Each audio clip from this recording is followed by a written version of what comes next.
Okay, hello everyone, this is Flip Talk, and today I want to try something new, something a bit different that I don't really do on my channel, or haven't done before on my channel. I want to read a book.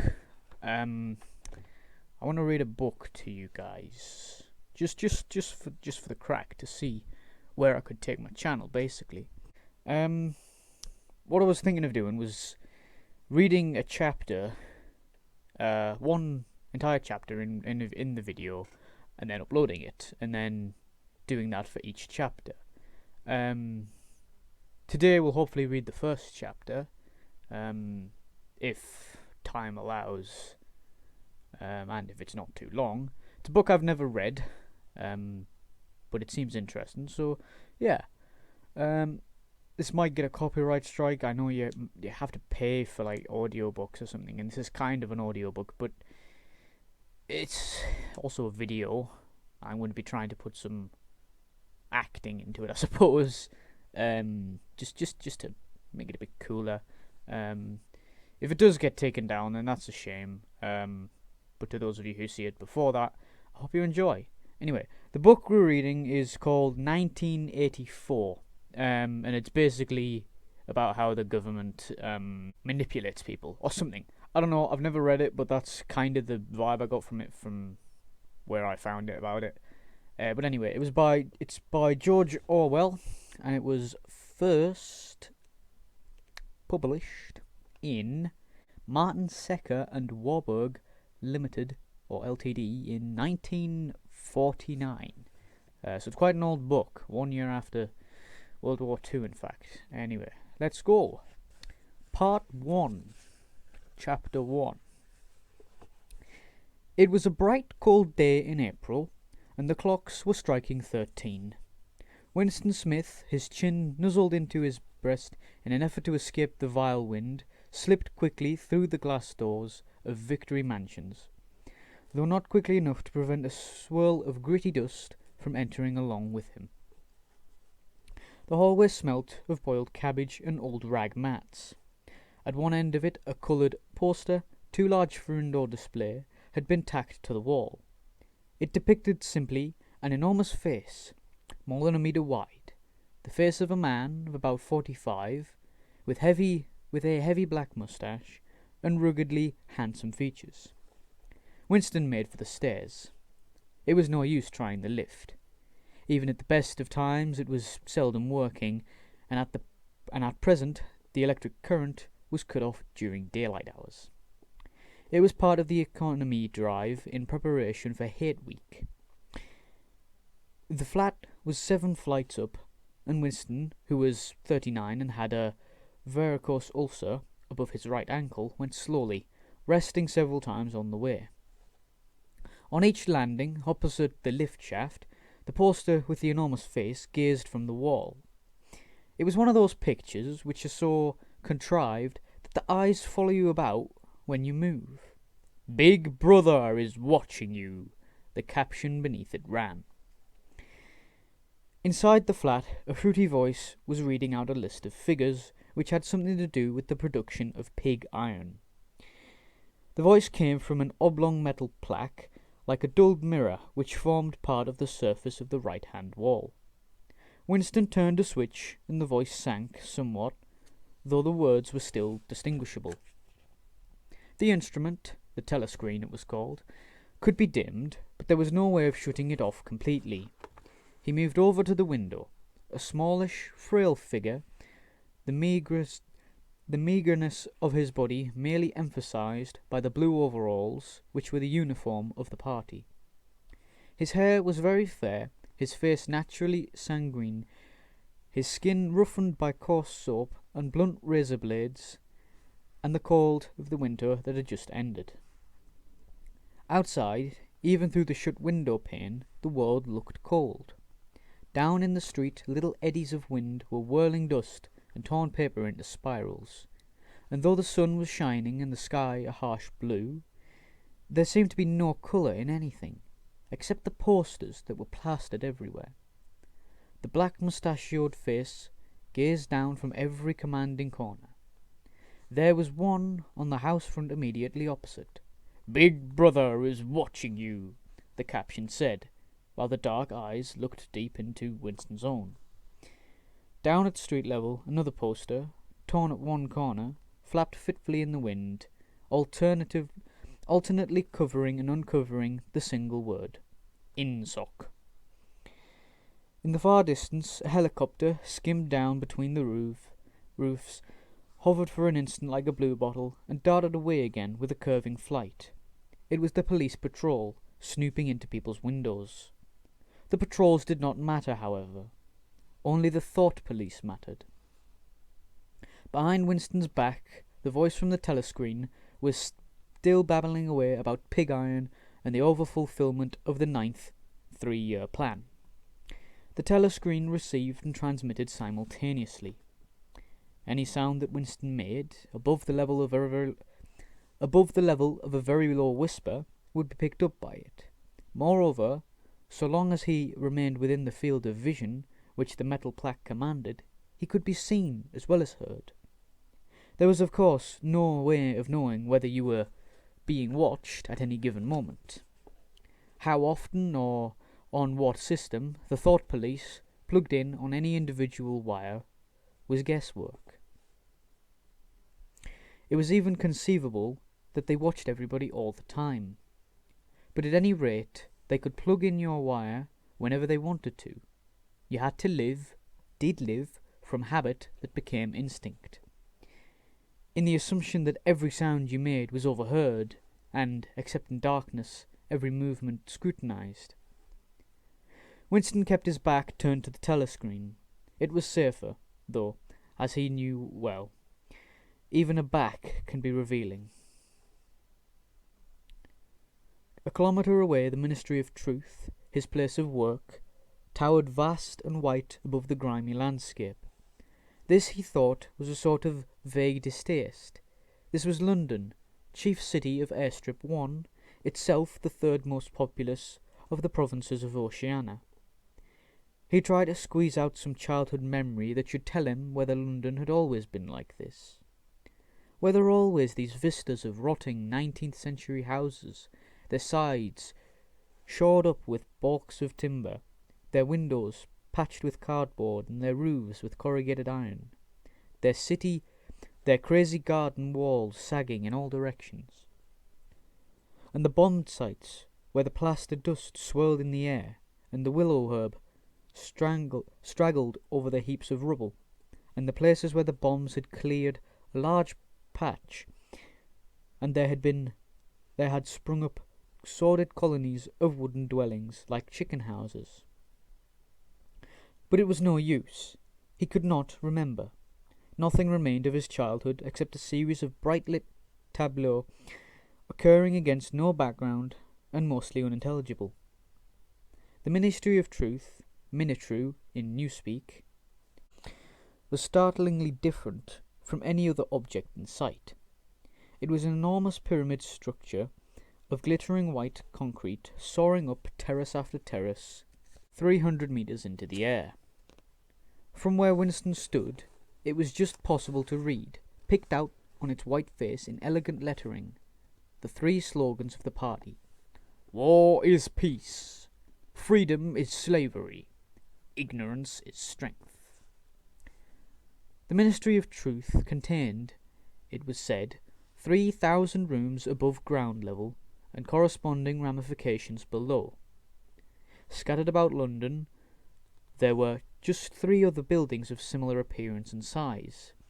So completely did they dwarf the surrounding architecture that from the roof of Victory Mansions you could see all 4 of them simultaneously. They were the homes of the 4 ministries between which the entire apparatus of government was divided. The Ministry of Truth, which concerned itself with news, entertainment, education, and the fine arts. The Ministry of Peace, which concerned itself with war. The Ministry of Love, which maintained law and order. And the Ministry of Plenty, which was responsible for economic affairs. Their names, in Newspeak, Minitru, Minipax, Minilove, and Miniplenty. The Ministry of Love was the really frightening one. There were no windows in it at all. Winston had never been inside the Ministry of Love, nor within half a kilometre of it. It was a place impossible to enter except on official business, and then only by penetrating through a maze of barbed wire entanglements, steel doors, and hidden machine-gun nests. Even the streets leading up to its outer barriers were roamed by gorilla-faced guards in black uniforms, armed with jointed truncheons. Winston turned around abruptly. He had set his features into the expression of quiet optimism which it was advisable to wear when facing the television. He crossed the room into the tiny kitchen. By leaving the ministry at this time of day, he had sacrificed his lunch in the canteen, and he was aware that there were no food in the kitchen except a hunk of dark-coloured bread, which had got to be saved for tomorrow's breakfast. He took down from the shelf a bottle of colourless liquid with a plain white label marked Victory Gin. It gave off a sickly, oily smell, as of Chinese rice spirit. Winston poured out nearly a teacupful, nerved himself for a shock, and gulped it down like a dose of medicine. Instantly his face turned scarlet, and the water ran out of his eyes. The stuff was like nitric acid, and moreover, in swallowing it in one, had the sensation of being hit on the back of the head with a rubber club. The next moment, however, the burning in his belly died down, and the world began to look more cheerful. He took a cigarette from a crumpled packet marked Victory Cigarettes, and incautiously held it upright, whereupon the tobacco fell out onto the floor. With the next he was more successful. He went back to the living room and sat down at a small table that stood to the left of the telescreen. From the table drawer he took out a pen holder, a bottle of ink, and a thick, quarter-sized blank book with a red back and a marbled cover. For some reason the telescreen in the living room was in an unusual position. Instead of being placed, as was normal, in the end wall, where it could command the whole room, it was in the longer wall, opposite the window.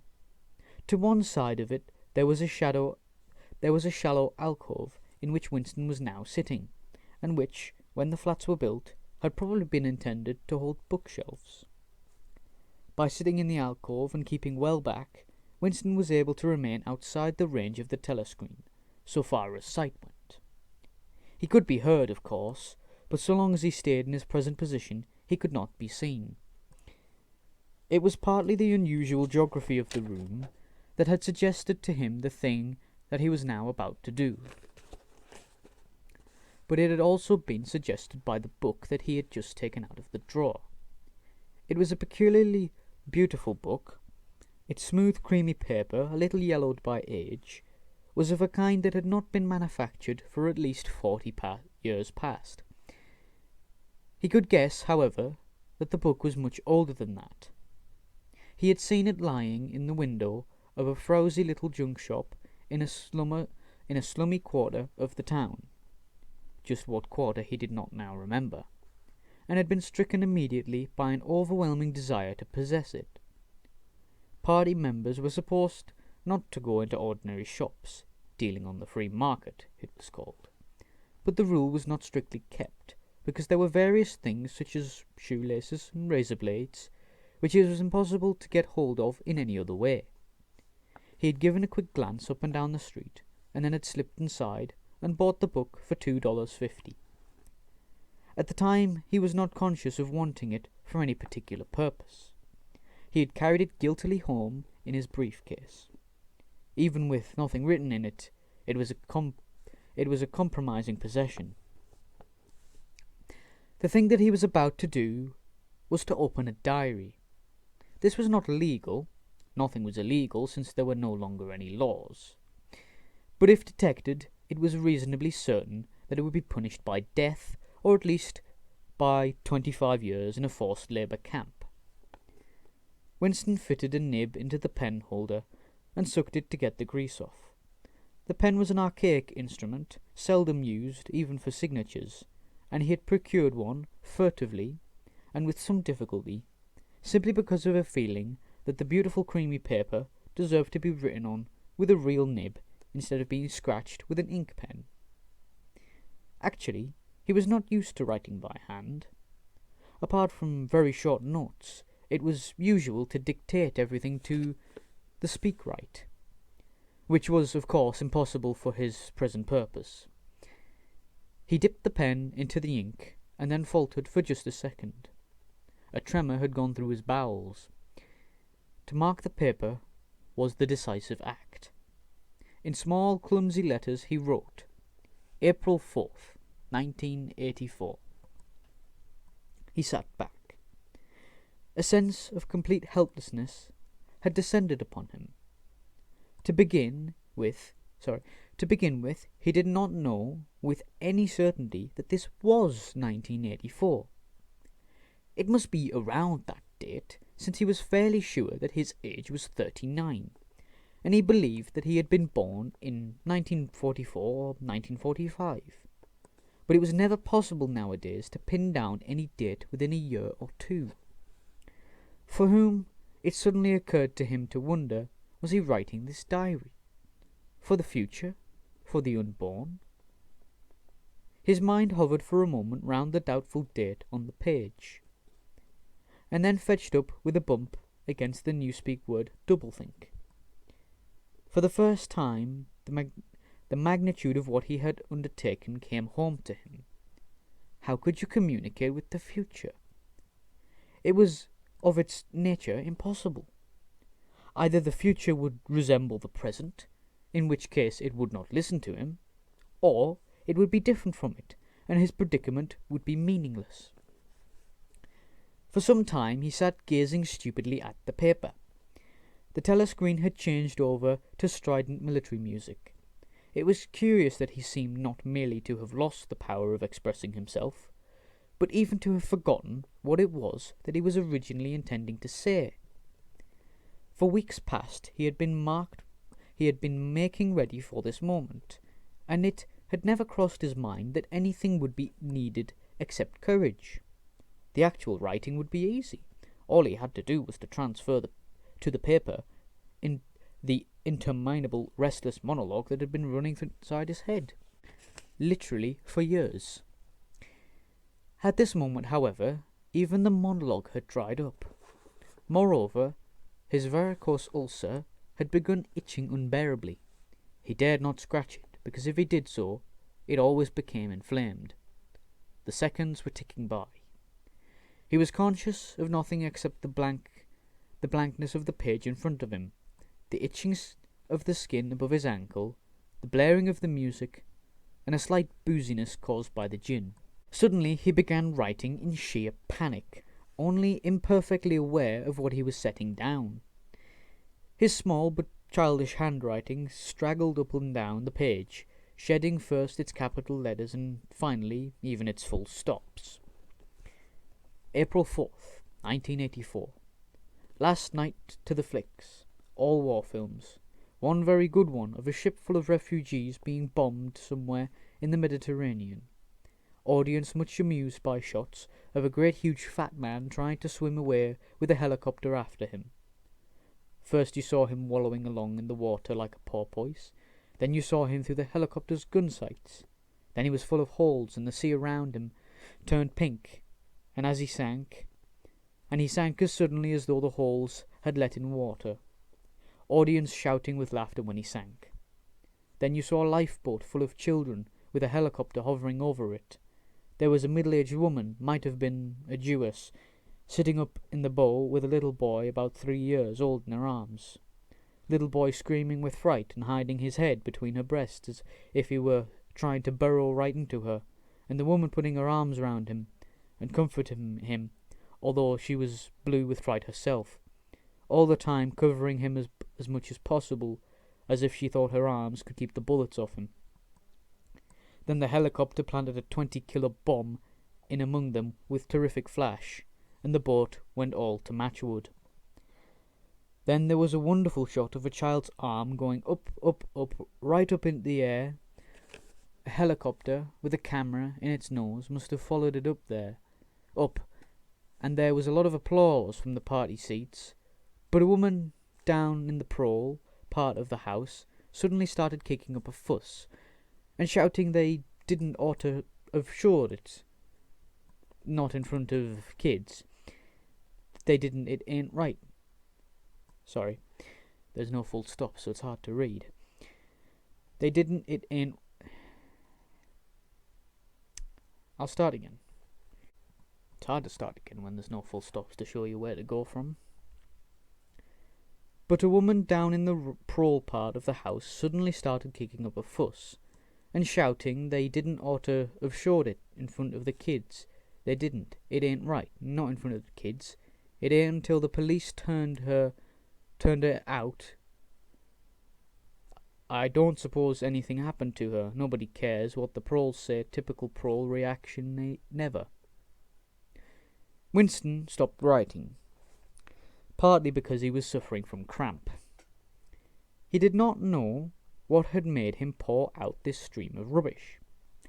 But the curious thing was that while he was doing so, a totally different memory had been clarified itself in his mind, to the point where he almost felt equal to writing it down. It was, he now realized, because of this other incident that he had suddenly decided to come home and begin the diary today. It had happened that morning at the ministry, if anything so nebulous could be said to happen. It was nearly 1100, and in the records department where Winston worked, they were dragging the chairs out of the cubicles and grouping them in the centre of the hall, opposite the big telescreen, in preparation for the 2 minutes hit.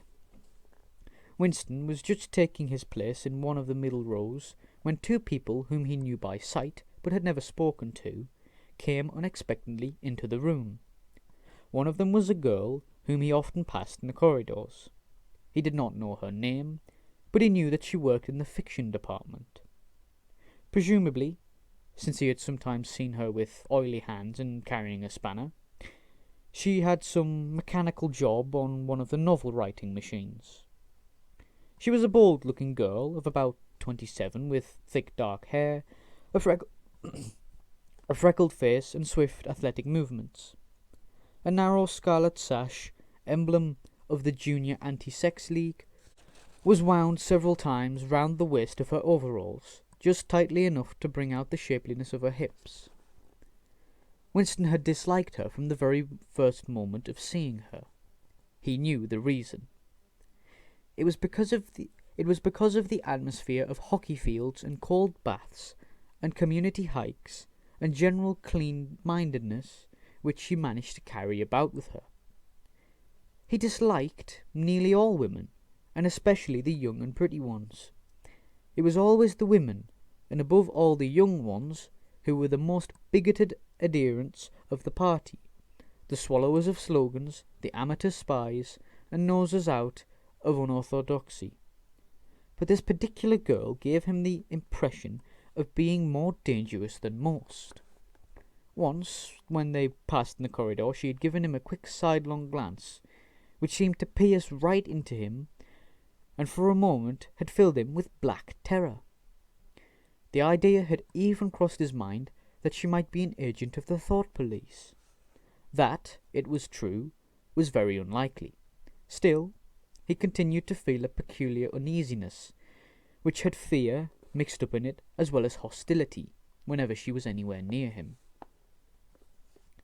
The other person was a man named O'Brien, a member of the inner party and holder of some post so important and remote that Winston had only a dim idea of its nature. A momentary hush passed over the group of people round the chairs as they saw the black overalls of an inner party member approaching. O'Brien was a large burly man with a thick neck and a coarse, humorous, brutal face. In spite of his formidable appearance, he had a certain charm of manner. He had a trick of resettling his spectacles on his nose, which was curiously disarming. In some indefinable way, curiously civilized.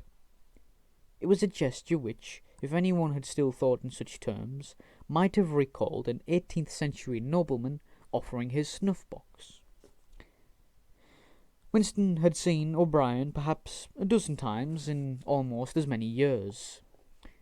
He felt deeply drawn to him. and not solely because he was intrigued by the contrast between O'Brien's urbane manner and his prize-fighter's physique. Much more, it was because of a secretly held belief, or perhaps not even a belief, merely a hope, that O'Brien's political orthodoxy was not perfect. Something in his face suggested it irresistibly. And again, perhaps it was not even unorthodoxy that was written in his face, but simply intelligence. But at any rate, he had the appearance of being a person that you could talk to, if somehow you could cheat the telescreen and get him alone. Winston had never made the smallest effort to verify this guess. Indeed, there was no way of doing so. At this moment, O'Brien glanced at his wristwatch, saw that it was nearly 1100, and evidently decided to stay in the records department until the 2 minutes hate was over. He took a chair in the same row as Winston, a couple of places away. A small sandy-haired woman who worked in the next cubicle to Winston was between them. The girl with dark hair was sitting immediately behind. The next moment a hideous, grinding screech, as of some monstrous machine running without oil, burst from the big telescreen at the end of the room. It was a noise that set one's teeth on edge and bristled the hair at the back of one's neck. The hate had started. As usual, the face of Emmanuel Goldstein, the enemy of the people, had flashed onto the screen. There were hisses here and there among the audience. The little sandy-haired woman gave a squeak of mingled fear and disgust. Goldstein was the renegade and backslider who once, long ago, how long ago nobody quite remembered, had been one of the leading figures of the party, almost on a level with Big Brother himself, and then had engaged in counter-revolutionary activities, had been condemned to death, and had mysteriously escaped and disappeared. The programmes of the 2 minutes hate varied from day to day, but there was none in which Goldstein was not the principal figure. He was the primal traitor, the earliest defiler of the party's purity. All subsequent crimes against the party, all treacheries, acts of sabotage, heresies, deviations, sprang directly out of his teaching. Somewhere or other he was still alive and hatching his conspiracies. Perhaps somewhere beyond the sea, under the protection of his foreign paymasters. Perhaps even, so it was occasionally rumoured, in some hiding place in Oceania itself. Winston's diaphragm was constricted. He could never see the face of Goldstein without a painful mixture of emotions. It was a lean Jewish face, with a great fuzzy aureole of white hair and a small goatee beard. A clever face, and yet somehow inherently despicable, with a kind of senile silliness in the long thin nose, near the end of which a pair of spectacles was perched. It resembled the face of a sheep, and the voice too had a sheep-like quality. Goldstein was delivering his usual venomous attack upon the doctrines of the party, an attack so exaggerated and perverse that a child should have been able to see through it, and yet just plausible enough to fill one with an alarmed feeling that other people, less level-headed than oneself, might be taken in by it. He was abusing Big Brother. He was denouncing the dictatorship of the party. He was demanding the immediate conclusion of peace with erasure. He was advocating freedom of speech, freedom of the press, freedom of assembly, freedom of thought. He was crying hysterically that the revolution had been betrayed, and all this in rapid polysyllabic speech was a sort of parody of the habitual style of the orators of the party, and even contained newspeak words, more newspeak words indeed than any party member would normally use in real life. And all the while, lest one should be in any doubt as to the reality which Goldstein's spacious claptrap covered, Behind his head, on the telescreen, there marched the endless columns of the Eurasian army, row after row of solid-looking men with expressionless Asiatic faces, who swarm up to the surface of the screen and vanished, to be replaced by others exactly similar. The dull rhythmic tramp of the soldiers' boots formed the background to Goldstein's bleating voice. Before the hate had proceeded for 30 seconds, uncontrollable exclamations of rage were breaking out from half of the people in the room. The self-satisfied sheep-like face on the screen, and the terrifying power of the Eurasian army behind it, were too much to be borne. Besides, the sight or even the thought of Goldstein produced fear and anger automatically. He was an object of hatred more constant than either Eurasia or Eastasia, since when Oceania was at war with one of these powers it was generally at peace with the other. But what was strange was that although Goldstein was hated and despised by everybody, although every day, and 1,000 times a day, on platforms, on the telescreen, in newspapers, in books, his theories were refuted, smashed, ridiculed, held up to the general gaze for the pitiful rubbish that they were. In spite of all this, his influence never seemed to grow less. Always there were fresh dupes waiting to be seduced by him. A day never passed when spies and saboteurs acting under his directions were not unmasked by the thought police. He was the commander of a vast shadowy army, an underground network of conspirators dedicated to the overthrow of the state. The Brotherhood, its name was supposed to be. There were also whispered stories of a terrible book, a compendium of all the heresies, of which Goldstein was the author, and which circulated clandestinely here and there. It was a book without a title. People referred to it, if at all, simply as the book. But one knew of such things only through vague rumours.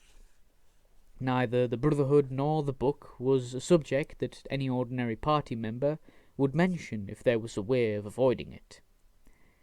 In its second minute, the hate rose to a frenzy. People were leaping up and down in their places and shouting at the tops of their voices in an effort to drown the maddening, bleating voice that came from the screen. The little sandy-haired woman had turned bright pink, and her mouth was opening and shutting like that of a landed fish. Even O'Brien's heavy face was flushed. He was sitting very straight in his chair, his powerful chest swelling and quivering, as though he were standing up to the assault of a wave.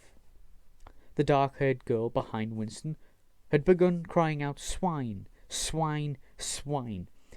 And suddenly she picked up a heavy Newspeak dictionary and flung it at the screen. It struck Goldstein's nose and bounced off. The voice continued inexorably.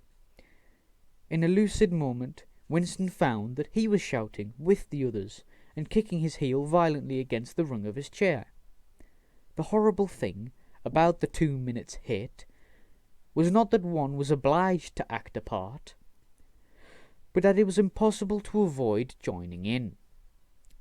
Within 30 seconds, any pretense was always unnecessary. A hideous ecstasy of fear and vindictiveness, a desire to kill, to torture, to smash faces in with a sledgehammer, seemed to flow through the whole group of people like an electric current, turning one, even against one's will, into a grimacing, screaming lunatic. And yet the rage that one felt was an abstract, undirected emotion, which could be switched from one object to another, like the flame of a blow-lamp. Thus, at one moment, Winston's hatred was not turned against Goldstein at all, but, on the contrary, against Big Brother, the party, and the thought police. And at such moments his heart went out to the lonely, derided heretic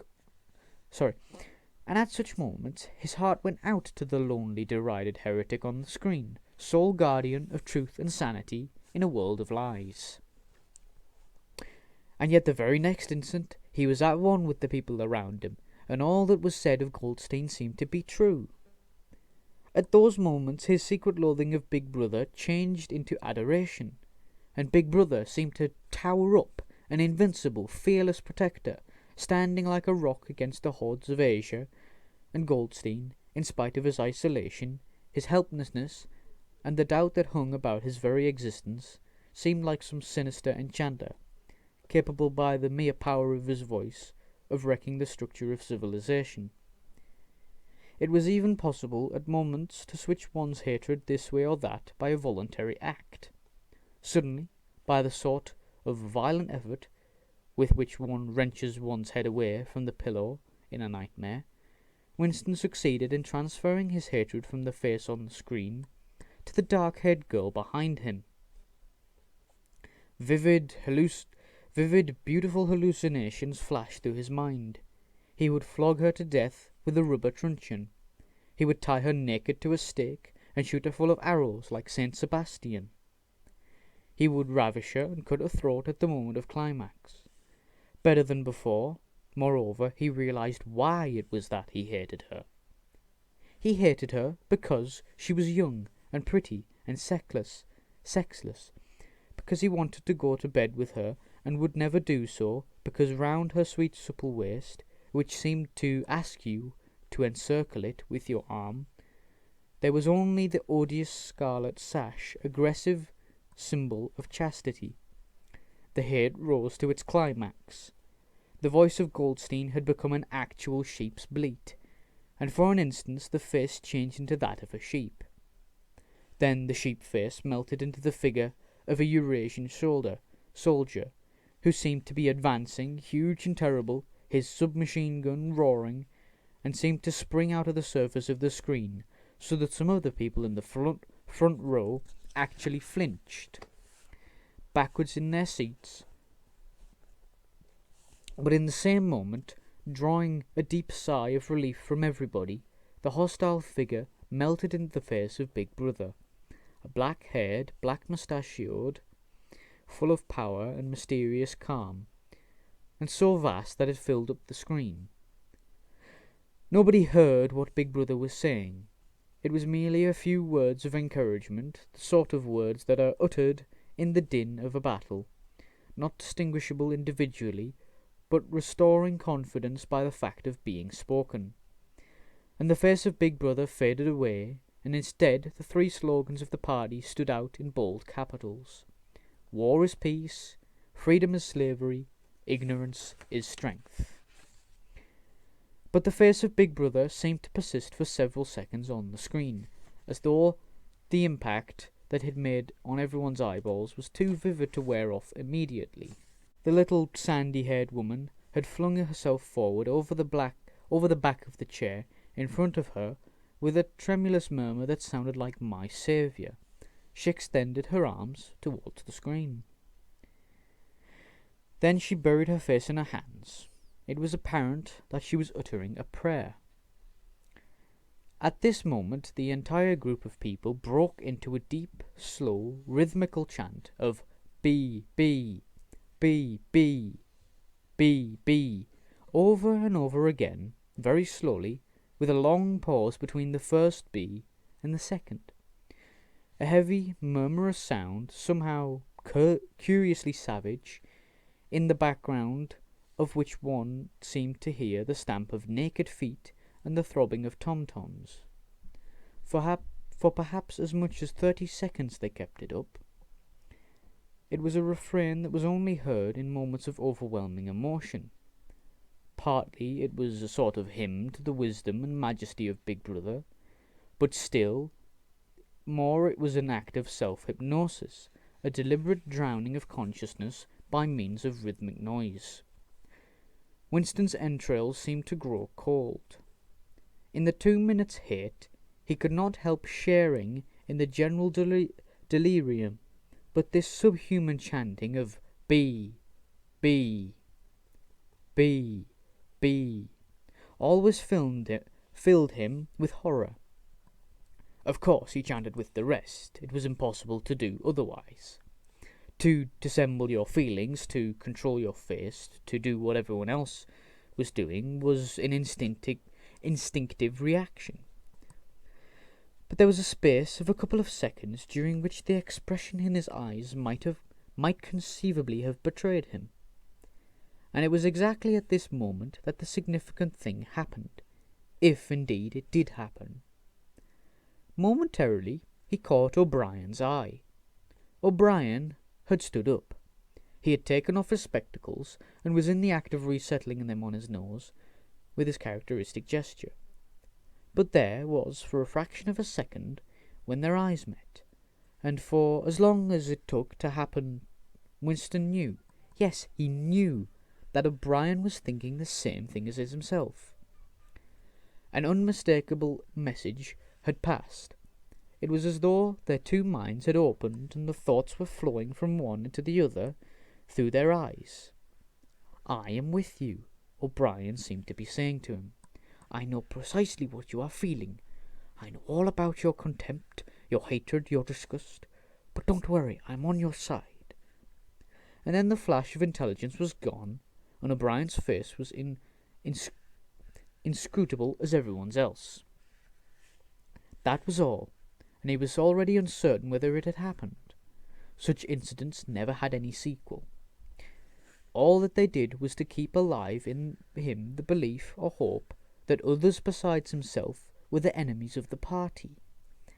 Perhaps the rumours of vast underground conspiracies were true after all. Perhaps the Brotherhood really existed. It was impossible, in spite of the endless arrests and confessions and executions, to be sure that the Brotherhood was simply not a myth. Some days he believed in it, some days not. There was no evidence, only fleeting glimpses that might mean anything or nothing, snatches of overheard conversation, faint scribbles on lavatory walls. Even once, when two strangers met, a small movement of the hands which had looked as though it might be a signal of recognition. It was all guesswork. Very likely he had imagined everything. He had gone back to his cubicle without looking at O'Brien again. The idea of following up their momentary contact hardly crossed his mind. It would have been inconceivably dangerous even if he had known how to set about doing it. For a second, 2 seconds, they had exchanged an equivocal glance, and that was the end of the story. But even that was a memorable event in the locked loneliness in which one had to live. Winston roused himself and sat up straighter. He let out a belch.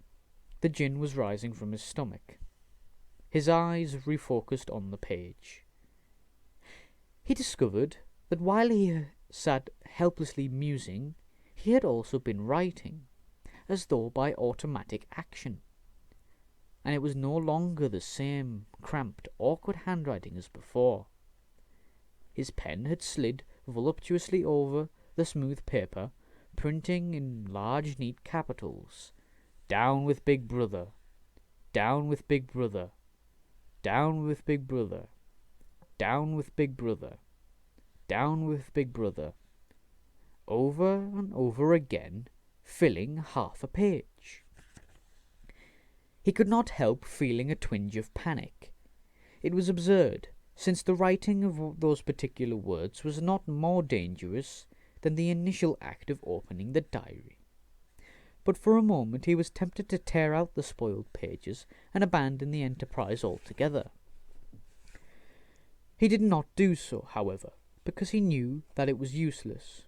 Whether he wrote "Down with Big Brother," or whether he refrained from writing it, made no difference. Whether he went on with the diary, or whether he did not go on with it, made no difference. The thought police would get him just the same. He had committed, would still have committed, even if he had never set pen to paper, the essential crime that contained all others in itself. Thought crime, they called it. Thought crime was not a thing that could be concealed forever. You might dodge successfully for a while, even for years, but sooner or later they were bound to get you. It was always at night. The arrests invariably happened at night. the sudden jerk out of sleep, the rough hand shaking your shoulder, the lights glaring in your eyes, the ring of hard faces round the bed. In the vast majority of cases there was no trial, no report of the arrest. People simply disappeared during the night. Always during the night. Your name was removed from the registers, every record of everything you had ever done was wiped out. Your one-time existence was denied and then forgotten. You were abolished, annihilated. Vaporized was the usual word. For a moment he was seized by a kind of hysteria. He began writing in a hurried, untidy scrawl. They'll shoot me, I don't care. They'll shoot me in the back of the neck, I don't care. Down with Big Brother. They always shoot you in the back of the neck, I don't care. Down with Big Brother. He sat back in his chair, slightly ashamed of himself, and laid down the pen. The next moment he started violently. There was a knocking at the door. Already. He sat as still as a mouse, in the futile hope that whoever it was might go away after a single attempt. But no, the knocking repeated. The worst thing of all would be to delay. His heart was thumping like a drum, but his face, from long habit, was probably expressionless. He got up and moved heavily towards the door.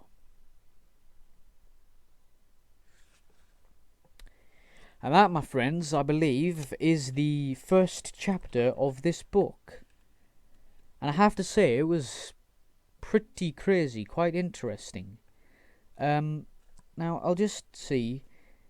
Yeah, right, okay, so the way the chapters are numbered is with Roman numerals, so I thought this 11 was probably the start of chapter 2, and it is, so... Right, yeah, so each chapter is numbered with a Roman numeral, so I stopped there, because it was a good place to stop. Obviously, it's the end of a chapter.